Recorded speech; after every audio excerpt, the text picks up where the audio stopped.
جانانا ستانه به زه څه خفه یم په خپل شلیدلي ګریوانه خفه یم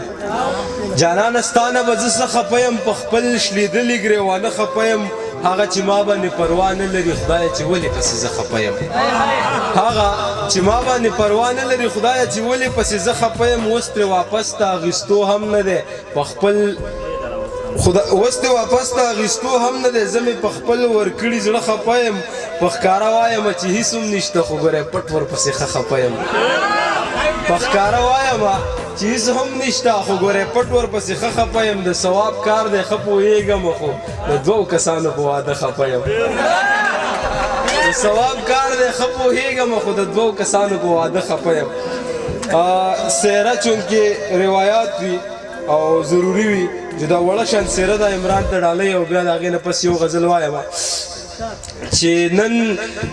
د خیال او تصور د یو بازار ما راوړی یو سهره د ستا دپاره د ښایست او د فطرت په تار ګنډلې د خلوص او محبت په تار ګنډلې خوشحالیانې مې د زړه پکې بڼلې د ګلونو نه مې سره پکې بڼلې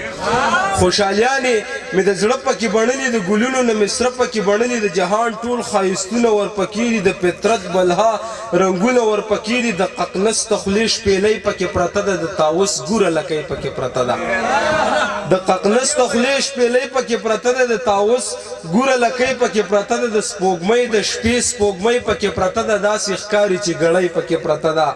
اورکي پکې غمو غوندې پړقېږي پتنګان ورته په سر باندې تاویږي سپین غمي د سپینې پرخې ورپکې دي د ګلاب د پاڼو کرښې ورپکې دي مننه سپین غمي د سپینې پرخې ورپکې دي د ګلاب د پاڼو کرښې ورپکې دي ښاپېرۍ د کوهکاپ ورته پسخېږي د نظمونو ټول اسناپ ورته پسخېږي سوات پسخېږي او کشمیر ورته پسخېږي ښایستونه د ټول دیر ورته پسخېږي مننه ښایستونه سواد پسخېږي او کشمیر ورته پسخېږي ښایستونه د ټول دیر ورته پسخېږي یوه داسې معمه مې د راوړې د ارمان له د عمران له یو سهره مې د راوړې د عمران د زړه ارمان پکې راغونډ دی یو سهره د ټول جهان پکې راغونډ دی مننه شکریه ډېره مننه